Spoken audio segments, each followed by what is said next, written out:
आपको आप, हाँ ठीक है, आपको सभी को आवाज क्लियर आ रही है? Yes ma'am. ओके, आज हम ब्रेक के बाद, एक अंतराल के बाद आज फिर से हम अपनी क्लास शुरू कर रहे हैं। तो मैं आगे की कोई बात कहूँ उससे पहले आप लोग बताएंगे, किसी को कोई सवाल, कुछ पूछना है क्या, कुछ कहना है? यदि कुछ कहना है तो अपने आप को अनम्यूट कीजिए और बताइए।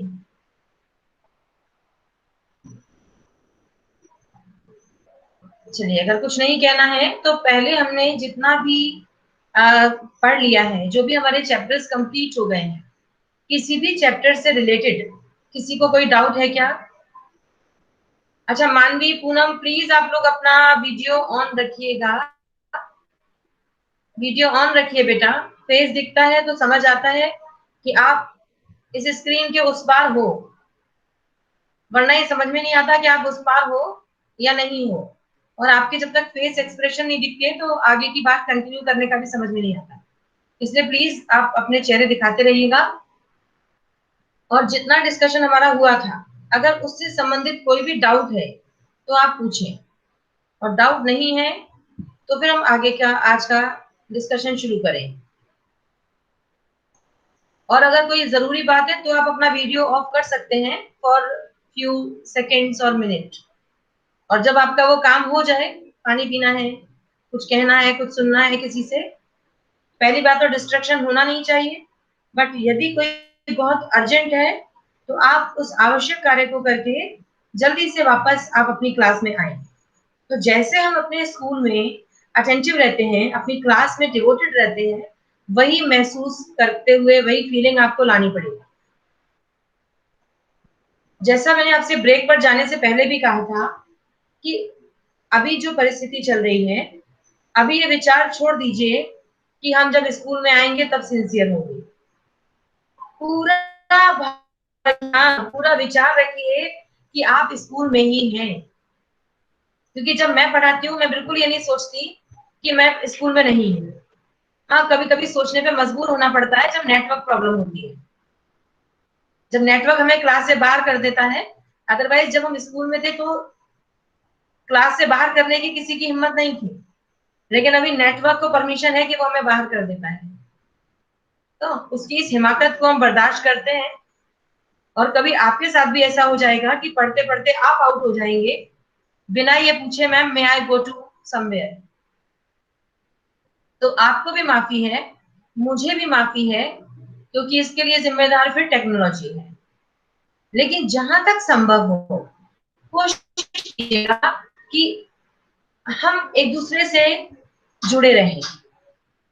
जितना जुड़ाव रखोगे, और जुड़ाव रखते हुए जब आप मेरी बात को समझोगे, तो विश्वास मानो 12th का हमारा जो सिलेबस है ना, वो बहुत आराम से हमारे मन में बैठता जाएगा।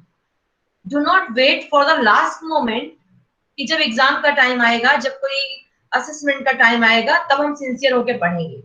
Every day, every moment is essential now for you and me both. ठीक है? तो पहली बात तो ये, जैसा कि आपकी ओर से कोई प्रश्न नहीं उठ रहा है, मैंने आपको अब तक के डिस्कशन किए हुए सारे चैप्टर समझ में आ गए हैं। एम आई राइट? समझ में आ गए हैं? सबकी स्वीकृति चाहिए, सबके सिर हिलते हुए चाहिए, हाँ में या ना? ठीक है? अगर अगर आपको समझ में आ गए हैं सारे पार्ट, सारी बात, सारे प्रश्नोत्तर जो मैंने अब तक समझाए, तो पहले तो मेरे लिए ताली बजा दीजिए। अब मेरे बजाय अब मैं आपके लिए ताली बजाती हूँ कि मेरी अपेक्षा, आपने मेरी बात को बहुत प्यार से सुना, बहुत ध्यान से सुना, इसलिए ये clapping for all of you. क्योंकि अगर बच्चे ध्यान से नहीं सुनते तो शिक्षक कितना भी समर्पित हो, वो अपने आप को प्रूव नहीं कर सकता। तो मेरी सफलता का आधार, मेरी क्लास की सफलता का आधार आपका प्यार है और आपका डिवोशन है। So love you all. उस प्यार के साथ, उस शुभकामना के साथ, सद्भावना के साथ और साइन करे, ईश्वर करे बहुत जल्दी हम स्कूल के प्रांगण में हो, हम अपने विद्यालय के प्रांगण में पहुंचे और फेस टू फेस आमने सामने एक दूसरे से मुखातिब हो। क्योंकि विश्वास मानो जब तक आप लोगों को देखे नहीं ना, एनर्जी नहीं आती। अब इस पे लैपटॉप पे देख के थोड़ी सी आ जाती है, 30-40% आ जाती है, बट जब स्कूल में देखते हैं तो बहुत एनर्जी आती है। तो क्योंकि आपको सारे चैप्टर समझ में आ गए हैं, तो आज मेरा पहला आपसे निवेदन यही है कि व्हाट्सएप पर जो हमारा ग्रुप बना हुआ है 12th का, आप जिम्मेदारी लेते हुए आप में से प्रत्येक बच्चा एक एक चैप्टर का रिवीजन कराएगा। एक स्टूडेंट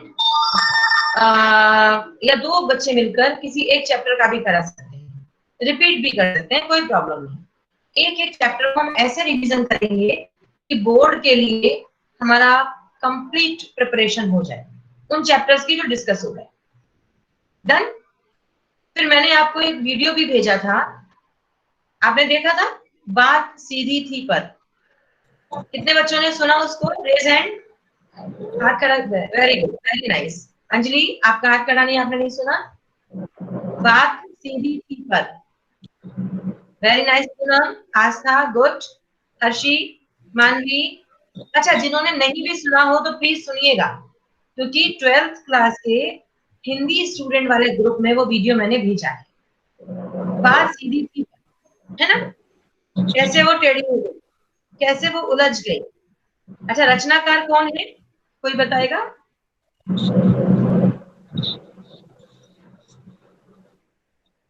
अनम्यूट करें और बताएं, रचनाकार कौन है? कुंवर नारायण। वेरी नाइस, कुंवर नारायण। किसने आंसर किया? अभी मुझे मैम आंसर किसने किया? नंदिनी ने। Yes ma'am. Repeat again. Okay, okay Nandini, आप में से, हाँ, अब आप इस कविता के बारे में 2-3 लाइन में आप में से कोई बताएगा? बात सीधी थी पर कविता के माध्यम से कुंवर नारायण क्या संदेश देना चाहते हैं? सारांश बतौर बताइए, एक्सप्लेन, पूरी व्याख्या मत कीजिए, सारांश। कोई और भी बता सकता है? मैम, आस्था बोले। पहले कविता की तुलना एक चिड़िया से करते हैं, फिर एक फूल से करते हैं, और फिर एक छोटे बच्चे से करते हैं। तो वो बताते हैं कि जिस तरह चिड़िया थक जाती है, लेकिन कविता बिल्कुल। Yes sir. आस्था, यस। आप जो बता रहे हो ना, आप कविता के बहाने का एक्सप्लेनेशन बता रहे हो। आप किसका बताना है? मैंने कहा बात सीधी थी पर। ओह अच्छा, क्या बताना है? ओह कोई सॉरी। नारायण की 2 कविताएं हैं, है ना, दोनों मैंने भेजी थी, वेरी गुड, कोई बात नहीं। तो मैं अभी बात सीधी पर की चर्चा करना चाहती हूँ, क्योंकि बात सीधी कैसे होती है और टेढ़ी कैसे हो जाती है, ये समझते हुए हम फिर अपने इस आने की आगे वाली क्लास को कंटिन्यू करेंगे। बात सीधी थी पर किसी को याद है कुछ? मैम शब्दों से कंपेयर किया कविता। मैम मैम जी बेटा बोले। मैम कवि ने ये कहा है कि बात तो सीधी है पर वो भाषा की चपेट में आकर वो यहाँ वहाँ हो जाती है। मतलब हम लोग उसको भाषा के रूप में उसको देखते तो हम लोग उसको यहाँ वहाँ शब्दों के साथ घोल मिल के रखते हैं, तो उससे वो और भी गहरी वेरी होती नाइस। जाती है और फिर कवि इसको उलझ जाती है। उलझ जाती है इसमें। Very good. पूनम की मदद करते हुए और कोई इस बात को आगे बढ़ाएगा?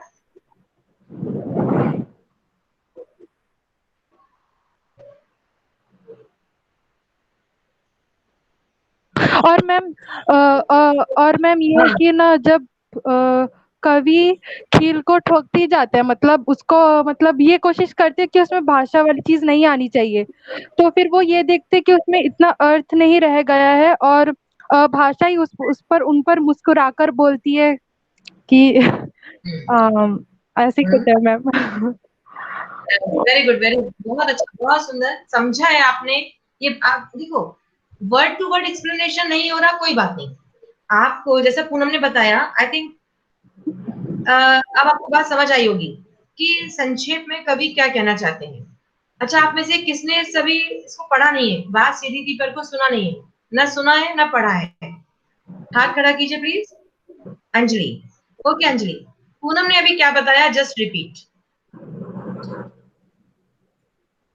आपने पढ़ा नहीं, मैंने माना। आपने सुना नहीं, मैंने माना। अंजलि माइक अनम्यूट कीजिए बेटा, अनम्यूट कीजिए खुद को। Yes ma'am. अच्छा अच्छा, मैं अभी अंजलि मिश्रा से पूछ रही थी। ओके अंजलि भी, मैं आपके पास बाद में आती हूँ, है ना। मेरे को अंजलि मिश्रा के दर्शन पहले हुए, हाथ उठाए हुए। पहले अंजलि से यस पूछ मैम। लेती हूँ। हाँ, अंजलि बताएं, बताएं बेटा। मैम वो अपनी बात को एक्सप्लेनेशन मतलब सीधी मतलब भाषा वो चपेट में आ जाती है, सीधी रहती है पर वो भाषा की हाँ चपेट में आ जाती है।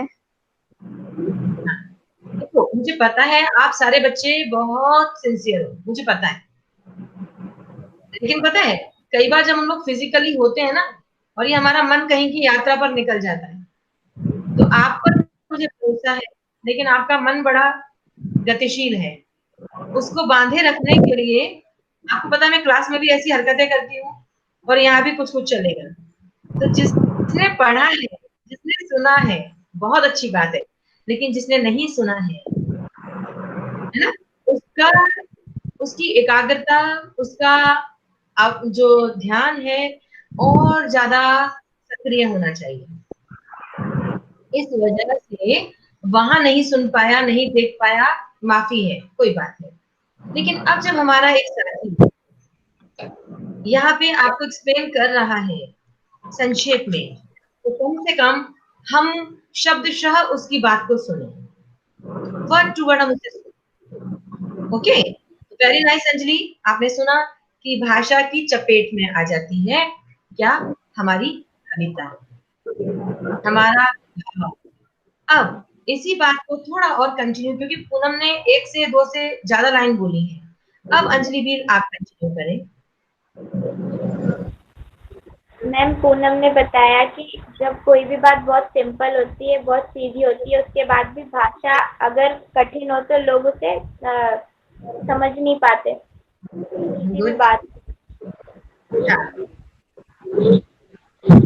और और और और मैम वो कील वाली बात बोली, वो पता नहीं चली। ओके, कील वाली बात अब हमें मंजुल बताएंगे।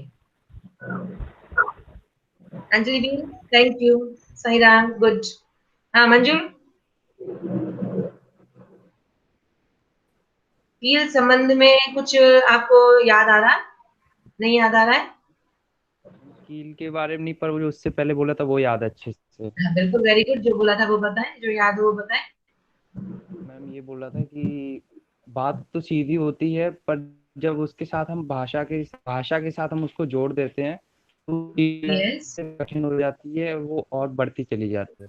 तो वेरी इससे गुड, अच्छा वेरी नाइस। कि भाषा को की जो होती कोई भी बात होती है वो भाषा पे ज्यादा निर्भर करती है, यहाँ तक कि बात को खुद का वजूद से ज्यादा भाषा पे ज्यादा निर्भर होती है। अच्छा, तो आपको क्या लगता है, आपको क्या लगता है कि भाषा में बात को बहुत ज्यादा बांधना चाहिए कि नहीं बांधना चाहिए? बांधना चाहिए कि नहीं बांधना परिस्थिति पे चाहिए? निर्भर करता है मैम, वो कैसे? परिस्थिति पे निर्भर करता है। हम्म, जैसे कोई भी साधारण सी बात है और बॉलीवुड पे हम लोग को वही टॉपिक है, तो अगर वो और बनाना तो हम लोग भाषा पड़ेगी। अब कोई अच्छा भी ठीक है। साधारण और कोई? सा भाषा जोड़ते हैं तो वो और अच्छा हो जाता है।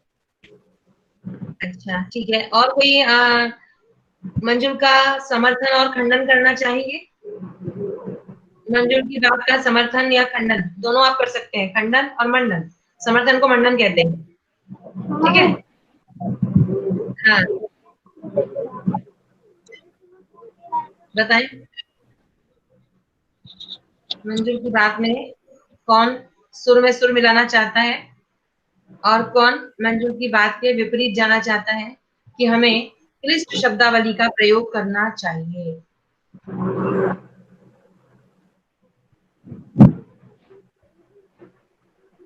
कोई नहीं, ना समर्थन है और ना विरोध है। मैम मेरे हिसाब से सिचुएशन पे डिपेंड करता है कि उस टाइम कैसी परिस्थिति चल रही है। ठीक है, कब हमें कठिन भाषा का प्रयोग करके बोलना चाहिए और कब नहीं बोलना चाहिए, ठीक है। ओके, अब मैं थोड़ा सा, अच्छा और किसी को कुछ कहना है?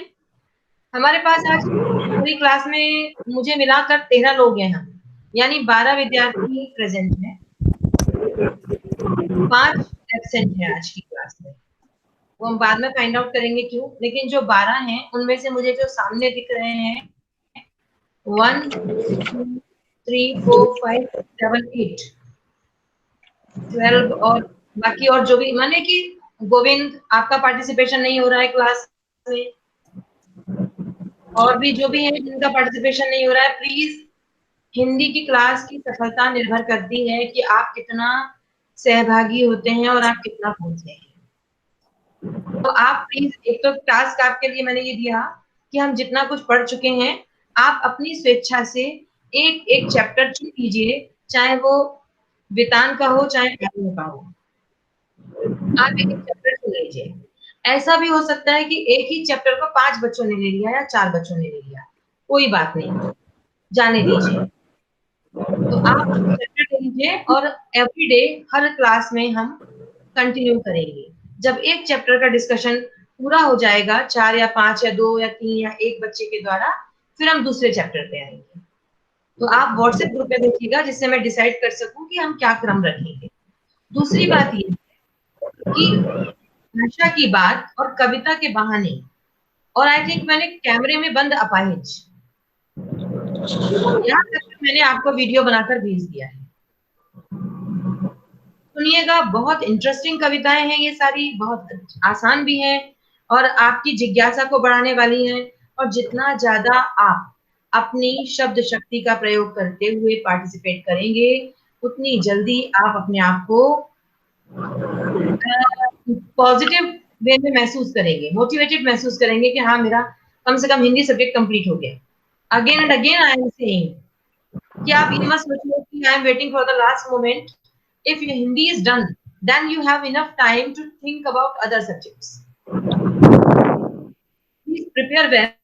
अभी आपकी ये जो कविता है इसके बारे में थोड़ा सा पढ़ती हूँ, आपको बताती हूँ, और अगली क्लास में अगर कोई डाउट हो तो आप पूछिएगा, और तब तक अपना एक प्रेजेंटेशन का टॉपिक भी सोच के रखिएगा। अच्छा, आपका प्रेजेंटेशन वीडियो के माध्यम से भी हो सकता है, पीपीटी बना के भी हो सकता है, जैसा हम टीचर्स करते हैं। तो आप छोटी छोटी पीपीटी भी बना सकते हैं, आप दो फ्रेंड्स मिलकर भी बना सकते हैं, जैसा मैंने भी अभी किया था। एक में सपोज मैं मेरी फ्रेंड ने मिलकर किसी विषय पर पीपीटी बनाई, मान के चलिएगा पीपीटी मंजू ने तैयार कर ली, और उसका एक्सप्लेनेशन आधा मंजू ने दिया आधा गोविंद ने दिया। तो Manjul is operating PPT from his house and explanation part is to be done by other also. तो मायने कुल मिला के कोई कंपल्शन नहीं है, जबरदस्ती भी नहीं है कि बनानी है, कैसे भी करके 100% लर्निंग करनी है। अवर गोल बी अचीव्ड एनी हाउ। और आपको लगता है कि मेरी आवाज ही काफी है, मेरी आवाज में इतना दम है कि मुझे किसी पीपीटी की जरूरत नहीं, तो बस मत बनाइए, फिर आपकी आवाज की ईमानदारी मुझे दिखाइए। एग्री विथ मी और नॉट? मेरी बात से अगर सहमत नहीं हो तो आपको मेरी बात को डिनाई करने का भी पूरा हक है, क्योंकि neither I am a teacher nor you are a student, we both are sailing in the same boat nowadays.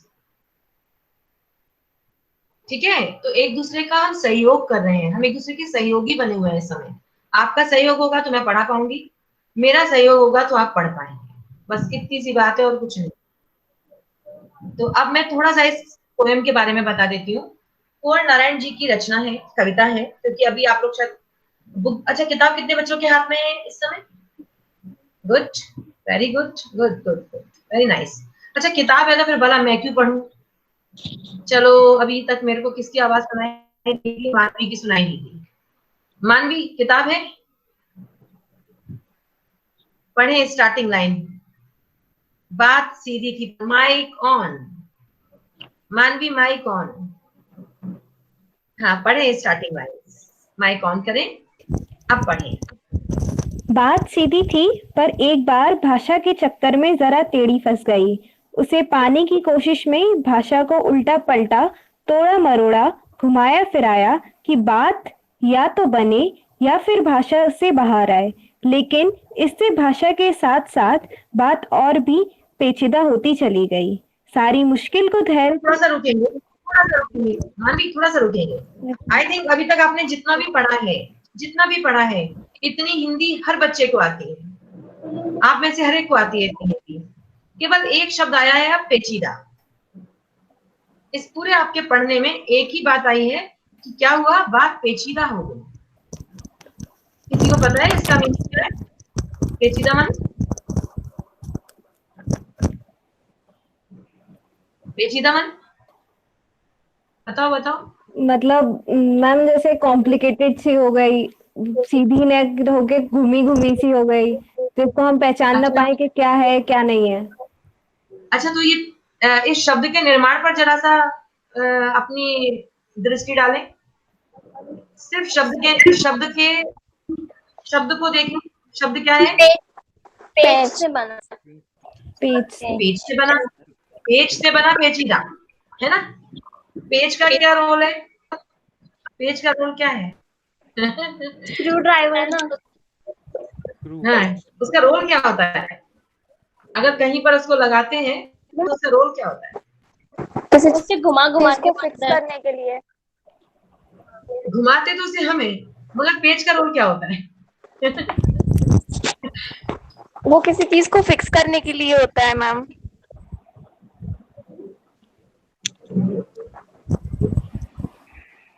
और जरा और नजदीक जाए। अच्छा कई बार आपस में बोलते हैं ना कि तुम्हारा दिमाग का पेज ढीला हो गया। ऐसा कहा जाता है दिमाग का पेज ढीला हो गया। सुना है ना मुहावरा? यस। इस मुहावरे का आशय क्या होता है? इस मुहावरे का आशय क्या होता है?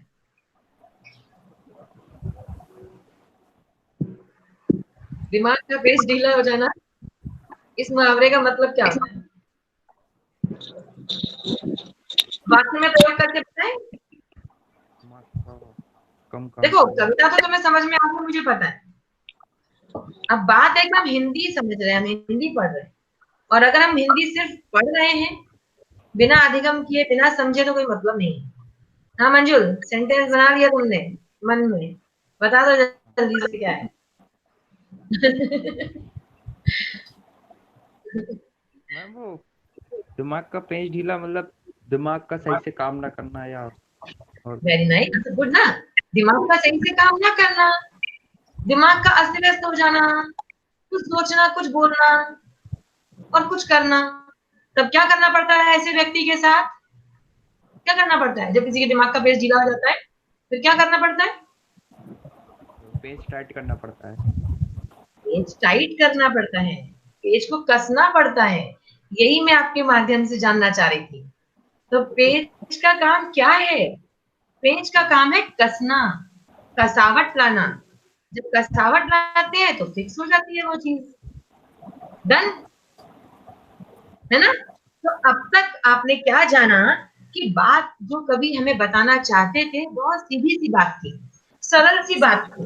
लेकिन वो बात कवि ने सोचा कि लोगों पर अपना रौब झाड़ने के लिए, अपनी वाहवाही दिखाने के लिए, ये दिखाने के लिए मैं बहुत शानदार कवि हूँ, उसने सोचा क्लिष्ट शब्दावली का मैं प्रयोग करूं, कठिन भाषा का प्रयोग करूं, तभी तो मजा आएगा जब लोग उलझेंगे, क्योंकि लोगों को मजा आता है दूसरों को उलझाने में, है ना? तो भाषा को वो कठोर और कठिन कठिन बनाता चला गया। अब जब उसने भाषा को कठिन बनाया तो बात अब टेढ़ी पड़ गई। अब जो वो कहना चाहता था ना, वो कह नहीं पा रहा था, वो बात पाठकों तक नहीं पहुंच रही थी। उसे पाने की कोशिश की कि शब्दों को थोड़ा इजी कर दूं, कहीं से कुछ आसानी लेके आऊं। तो जितना ज्यादा उसने भाषा को इधर उधर करने की कोशिश की, शब्दों को तोड़ा मरोड़ा, आसान बनाया, इधर उधर रखा, तो क्या हुआ? इससे बात बनाने की कोशिश तो की, लेकिन बात बनी नहीं, बल्कि बात भाषा के चक्कर में फंस गई और कठिन और कठिन और इतनी कठिन हो गई कि वो लोगों की समझ से परे चली गई। यहाँ तक कि कविता का सारांश ये है कि हमें अपनी बात समझाने के चक्कर में भाषा में नहीं उलझना चाहिए, भाव पर ध्यान देना चाहिए। जैसा मंजुल ने कहा, आस्था ने कहा कि परिस्थिति देखना पड़ेगा। परिस्थिति तो ठीक है, परिस्थिति भी हो, चाहे कोई संगोष्ठी हो, चाहे कोई क्लास हो, चाहे परिवार हो, आपका मुख्य कर्तव्य ये होना चाहिए, आप जो कहना चाह रहे हो वो सामने वाले की समझ में आ जाए। ऐसी भाषा होनी चाहिए कि माँ तक, शिक्षक तक, गुरु तक, समाज तक, मित्र तक आपकी बात पहुंच जाए। पहले भाषा तो बाद में आती है, भाषा बाद में आती है। हमारी आंखें बहुत कुछ बोल जाती हैं, हमारा चेहरा बहुत कुछ बोल जाता है। कई बार आप लोग साईराम करते हो, लेकिन आपका चेहरा बता देता है आप साईराम करना नहीं चाहते हो, जबरदस्ती कर रहे हो, है ना? तो भाषा तो बाद में आती है। होठों से साईराम बाद में निकलता है, आपकी शक्ल बता देती है आज आप किस मूड में बैठे हो। तो मनुष्य को भाषा के चक्कर में नहीं पड़ना चाहिए। अपनी भाव, अपनी अपनी जो विचार शक्ति है, अपने जो भाव है, वो दूसरे पर पहुंचाने के लिए ज्यादा फोकस्ड होना चाहिए। कभी कभी मंजुल भी जब बहुत इम्प्रेस करने के लिए बहुत अच्छा लिखने की कोशिश करते हैं तो भाषा धोखा दे जाती है, सेंटेंस टूट जाते हैं, हम खुद अपनी भाषा के जाल में उलझ जाते हैं। और कई बार मैं आपको समझाती हूँ, वाक्य छोटे लिखिए लेकिन समझ में आए। 3-4 वाक्य का 3-4 वाक्य जोड़ जोड़ के बना के लिखते ना, कुछ समझ नहीं आता। छोटे छोटे वाक्य बनाइए लेकिन बात क्लियर हो जाए। अब यहाँ तक समझ में आ गया सबको? डरने की जरूरत नहीं है, मैं और सवाल नहीं पूछूंगी। नहीं समझ आया तो बता दो, नहीं आया तो बता दो। यहाँ तक बात समझ में आ गई? ठीक है, गुड। अच्छा, अब आगे का मंजू भैया आप पढ़ दीजिए।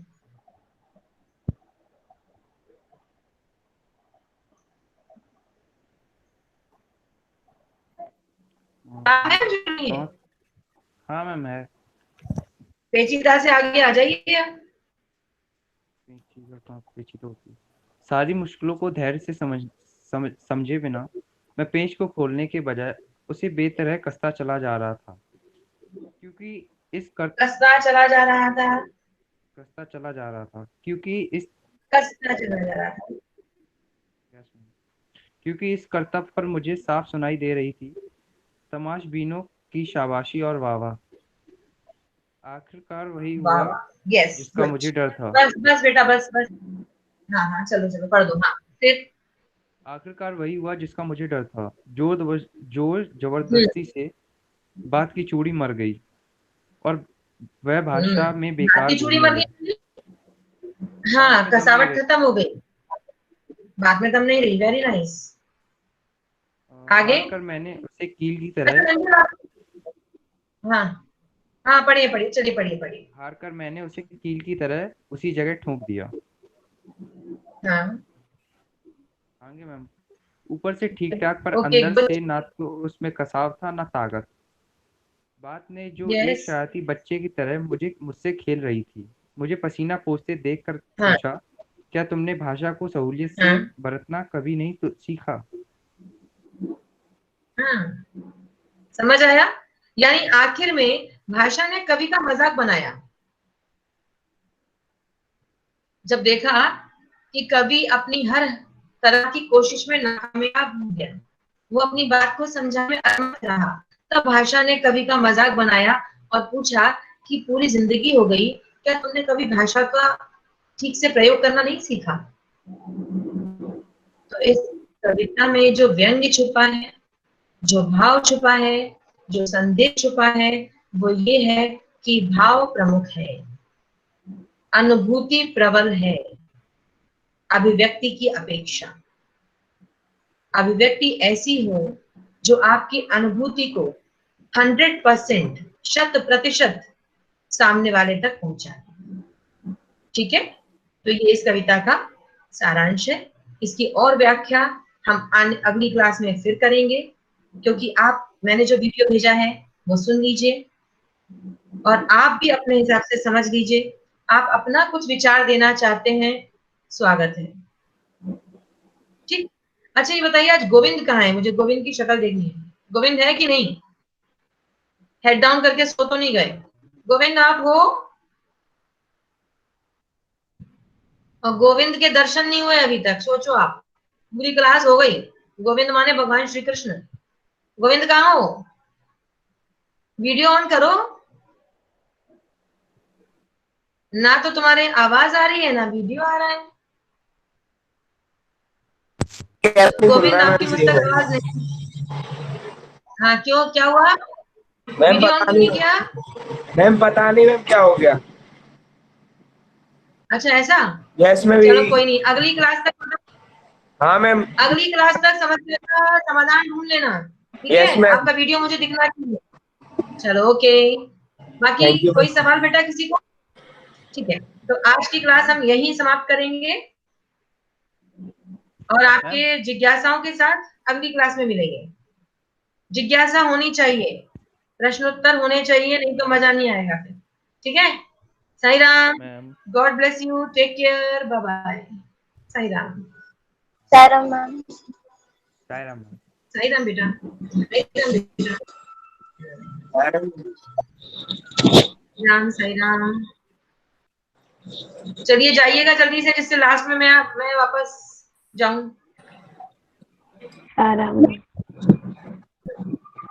मैम मेरा बेटा बोलो, मैम मैंने अपना पोस्टर का टॉपिक चेंज कर लिया। किस चीज का? पोस्टर में आपने बोला था ना कि आप लेख लिख सकते हो, किसी चीज पे पोस्टर बना सकते हो। श्योर श्योर, नहीं आप मुझे व्हाट्सएप पे बता देना, व्हाट्सएप पे बता देना। ठीक है मैम, ठीक है। ठीक है, ठीक है बेटा, साई राम। साई राम।